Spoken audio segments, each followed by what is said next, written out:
Namaste. My name is Kirti, and on behalf of Himalayan Yoga Association, I welcome you all to this online teacher training course. I am a teacher here at Himalayan Yoga Association, and I will be taking you through the concepts and details of the human body and yoga altogether. Let's hope you enjoy this course. Let's start. Namaste and welcome back to the online yoga teacher training course. In today's video, we are going to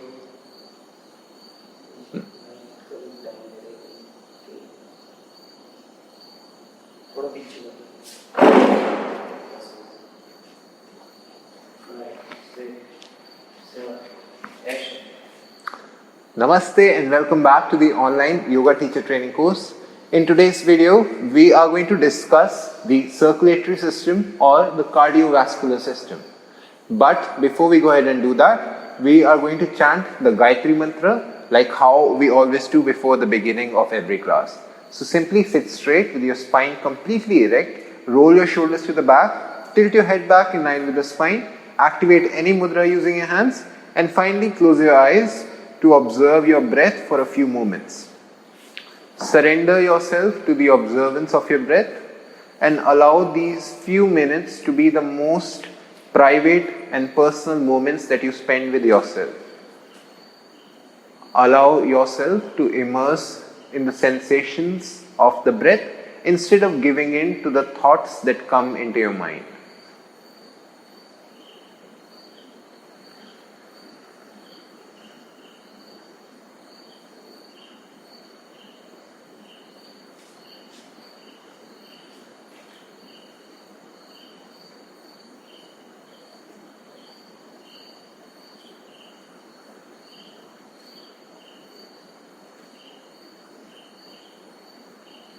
After a few calming breaths, gently bring your hands in front of your chest in Namaskara Sthiti. Touch the heart center with the back of your thumbs, and while keeping your eyes closed, let's generate a feeling of gratitude in our heart as we chant the Gayatri Mantra. If you know the mantra, you can chant it with me. Otherwise, you can always repeat it afterwards. So breathe in. Om Bhur Bhuva Swaha Tatsaviturvarenyam Bhargo Devasya Dhimahi Dhiyo Yo Nah Prachodayat.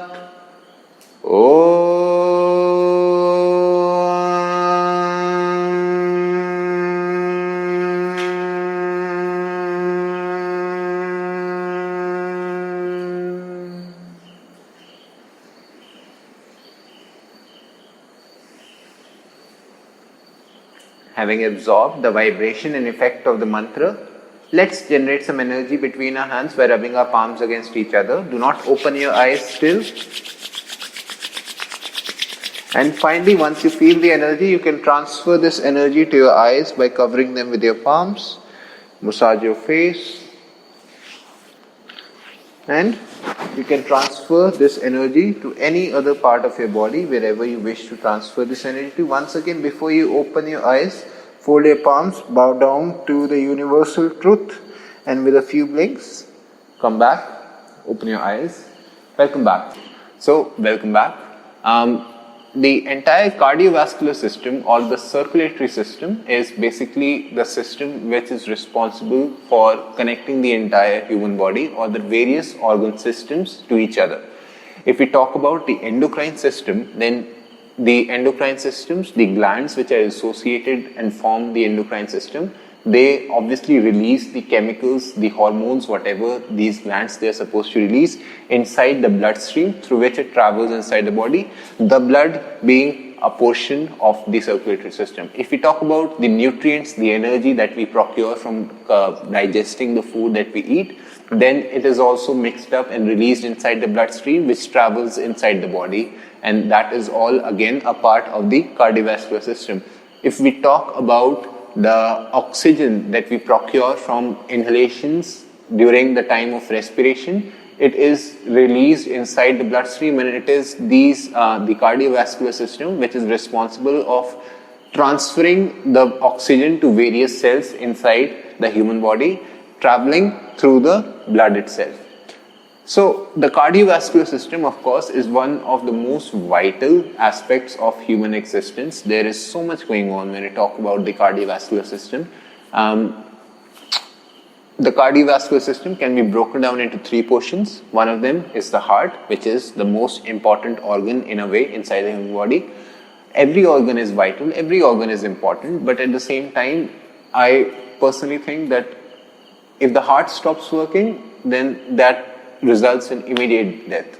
While if there is problems associated with the other organs inside the human body, then I think then they can still sustain human existence, or the human can stay alive for at least for a few moments in the worst case scenario, and much longer otherwise. But personally, that's just my personal opinion. The other portion of the cardiovascular system is the blood vessels, which transport blood to various parts of the body. These blood vessels can be broken down and further bifurcated into various categories, various small categories, depending upon the size, depending upon the organs that they're connected to. But in principle, they're all blood vessels with the role of transferring of blood either from the heart to the other organs or the other parts of the body, or from the other parts of the body to the heart itself.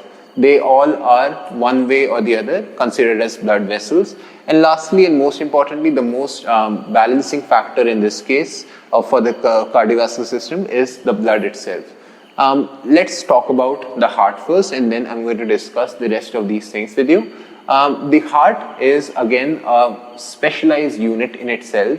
If you remember the different types of muscles that we discussed in anatomy before, then the human body has different types of muscles. One is the voluntary muscles or the striated muscles, the muscles that you can control, the muscles responsible for movement of the human body.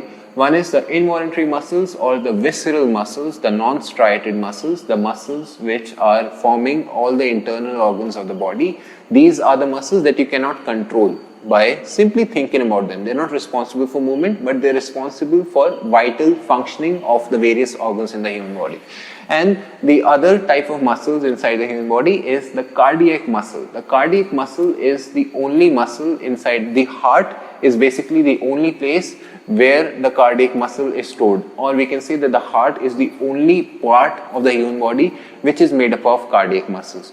The heart needed to be made up of cardiac muscles because even though all of the other muscles, the striated and the non-striated, the voluntary and involuntary muscles, of course, they are responsible for contraction and expansion, which is no different than the cardiac muscles as well. But they both need certain stimulation, whether it's instructions from the mind or instructions from the organs or the functions of the human body in itself, that they are supposed to perform, and that they do perform with the help of contractions and expansions in case of any stimulation that they receive. On the other hand, the cardiac muscle is a special type of muscle, and this muscle is basically the muscle which never stops working inside the human body. It is said that a normal functioning heart in the normal case beats for about 60 to 120 beats per minute. 60 to 120 beats per minute, that's a lot. And the ideal blood pressure that it creates is about 180 to about, not 180. The ideal blood pressure that the heart creates is approximately 120 to 80, which is considered as normal according to medical research and scientists. The heart is basically a small chamber, a small organ inside the left side of the body, which is present in the back side of the lungs in itself. It is very well protected with the help of the rib cage. It is again the outer layer or the exterior portion of the heart is again somehow protected with the muscles in the back and the lungs in the front side. It can be, or it is broken down into 4 chambers. The top chambers of the heart are called as atriums, and the lower chambers are called as ventricles. Further, they are broken down into left atrium, left ventricle, and right atrium, right ventricle in itself. Now, if you observe the function of the heart, which I am going to explain to you, then you will realize that the left and right portions, while in principle the atrium and the ventricles, they do not have different functions, but the left portion of the heart and the right portion of the heart is where the difference comes into the picture. The left side of the body, which has been depicted with red diagrams or the red structure, is where the oxygen-rich blood is transferring from the lungs to the heart and from the heart to the rest of the body. And the blue side of the body or the right side of the body is where the transfer of blood which is carrying carbon dioxide, that means the exchange of oxygen and carbon dioxide has happened from the various blood cells and tissues, and now it is going back from the body to the heart and back to the lungs for further respiration and exchange again. Let's study this whole thing in detail. If you remember the respiratory system, then you remember then that the exchange of oxygen and carbon dioxide, of course, happens inside the lungs, which is the entryway for the air through which you are also carrying oxygen inside the human body. The lungs which are collecting this oxygen-rich blood in the form of capillaries which are connected directly to the alveoli sacs of the lungs.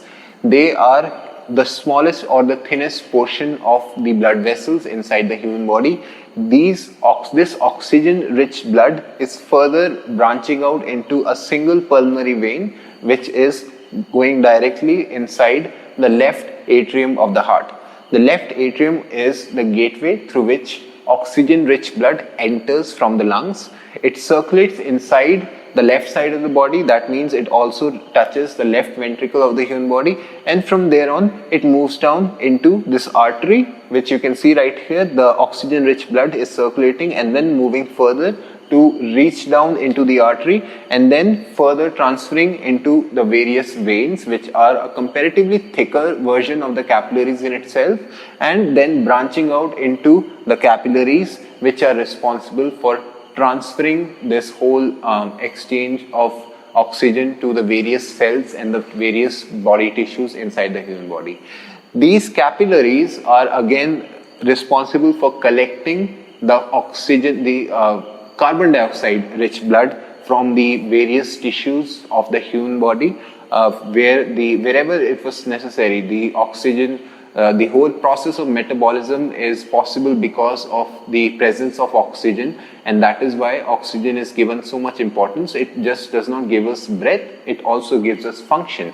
The metabolic functions of the human body cannot be performed without the presence of oxygen, and carbon dioxide is a byproduct of the metabolic waste that we produce inside the body, which is initially enters into the blood vessels through the capillaries present inside the various body tissues, which narrow down further into thicker branches and comparatively smaller in numbers as well. Veins, which is the opposite right here as you can see, and with the help of veins or venules or the vena cava, which is the opposite of artery as you can see right here, they enter the right chambers of the heart, the right atrium and the right ventricle, and this oxygen rich blood is further sent upwards inside the lungs with the help of the pulmonary artery and then the capillaries, and then it's exhaled out of the human body. So inside this whole structure you can see the first thing, that the two portions of the heart, the left side is responsible for carrying the oxygen rich blood from the lungs and towards the entire body. On the other side, the right side of the body is responsible, the right side of the heart is responsible for carrying the carbon dioxide carrying blood, which means that the oxygen supply has been conducted and now it is time for body to release this carbon dioxide, which is carried down by the right portion or the right chambers of the entire lungs. The opposites in this case are the left portions and the right portions. In case of the artery, which means the main blood vessel through which the oxygen rich blood is carried to the various capillaries and veins, it is the opposite, becomes vena cava, which is carrying the carbon dioxide rich blood. And in case of the pulmonary veins and the pulmonary arteries, which are connected to the lungs and responsible for carrying the oxygen rich blood from the lungs, they become pulmonary arteries which carry carbon dioxide carrying blood from the heart to the lungs. So this exchange is happening between three portions, as you can see. One from the lungs to the heart, and then from the heart to the rest of the body. Then again from the heart, from the body to the heart, and then from the heart back to the lungs and out of the body. This is the entire structure of itself, of the entire human body system. I've tried to keep it as simple as possible. There are many other details, but of course you do not need to go into further details. This is quite descriptive in themselves.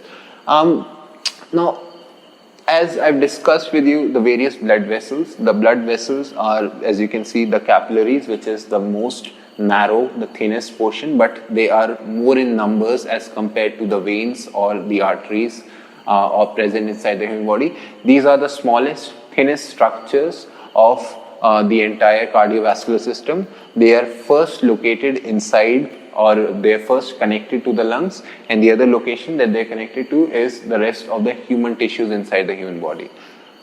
The thicker version of the capillaries is the pulmonary veins, which is the connection between the lungs to the heart. Pay attention here, from the lungs to the heart. That means they're responsible for carrying oxygen, not carbon dioxide. Pulmonary veins are responsible for carrying oxygen. And then the other version of the blood carrying, when the different blood vessels, is the arteries, which are carrying oxygen rich blood from the heart to the rest of the body. So this artery is carrying oxygen rich blood from the heart to the body, and then they further reach out into veins, which again go further and branch out into various capillaries reaching the blood tissues. The opposite of them is more or less the same here, but the function changes from the blood carrying oxygen, it becomes the blood carrying carbon dioxide. The Vena Cava is the opposite of arteries. The pulmonary artery is the opposite of the pulmonary vein. That means the pulmonary artery in this case is carrying carbon dioxide from the heart to the lungs, and again they further reach down into the capillaries, which is going to exchange or transfer this carbon dioxide inside the lungs of the alveoli, inside the alveoli sacs of the lungs, and then out of the human body through respiration. This is how the entire body functions on an everyday basis, and if you pay attention, then it makes sense completely, because the lungs, they never stop working. They are constantly breathing, consciously or unconsciously. You do not really need to remember to breathe in order to stay alive. At the same time, the heart has the same function. Basically, they both work well in harmony with each other, and they all form the entire structure of the human body, of the circulatory cardiovascular system. Now, let's talk about the blood here. The blood is another component of the cardiovascular system. As I've already told you, that the blood is the carrier through which everything happens. It carries hormones, it carries chemicals, it carries nutrients, it carries oxygen, it carries metabolic waste. Without the blood, the body would not stay connected as widely and as connected as it is. Without the blood, it wouldn't have been possible. The blood is basically carrying four different portions, or the blood can be divided into four different categories, which make the entire blood as a whole. One is the plasma, which is nothing but the nutrients, water and proteins, which is the component of the plasma in itself, and it is the most extensive when it comes to numbers inside the whole structure of blood in itself. So blood is made up of plasma, red blood cells, white blood cells and platelets. The plasma is responsible for providing you with the blood, or the structure of the blood in itself. The red blood cells is responsible for the for making the blood red in color. They get the color red because of the hemoglobin which is present inside the red blood cells, and it is with the help of the hemoglobin that they are able to first absorb oxygen, and then they are able to absorb carbon dioxide. Basically, it is with the help of the hemoglobin that the blood is able to carry all of these things inside them. If there is a deficiency of hemoglobin inside the bloodstream, then naturally that will harm the harmony of the entire cardiovascular system as a whole. The white blood cells, they are defensive in nature. They help us in protecting from the various diseases that attack the body. And the platelets, they're responsible for clotting of any wounds. Anytime there is bleeding happening, then the platelets, they're responsible for saving the body from any excess leakage of blood from the body, also known as coagulation. All of these four components, they make the blood as a whole, and it's very interesting in nature in itself, because even though something or the other may not really be able to be researched extensively from the naked eye, but then again they have so many functions of their own. They have such a large set of functions to perform on their own. Now let's talk about problems related with the cardiovascular system. The cardiovascular system is associated with the most common type of problem associated to humanity, which is blood pressure. Now, blood pressure, when there is an excess of blood pressure, it becomes hypertension, and when there is a deficiency of blood pressure, then there is that is called as hypotension. Just like how there is hyperthyroidism and hypothyroidism, similarly there is hypotension and hypertension. Hypertension being the one which is called as high blood pressure, and hypotension being the one which is called as low blood pressure. Blood pressure is basically the pressure that the blood creates to transfer blood out of itself and to transfer blood to the various arteries and the various capillaries and the various veins through which this blood reaches the entire structure of the human body. In any case, anytime the human body is experiencing low blood pressure, which is the most troublesome situation to be in, the human body can experience troubles like feeling fainted, or simple dizziness, or depression, low mood, lethargy, all of these things. And that makes sense because the heart is not making enough pressure to supply blood or to push blood to the various organs or the various body tissues, which means that without the proper or optimum supply of blood from the heart, the organs, they are not able to function as effectively as they would in an optimum situation. On the other hand, high blood pressure can give you headaches.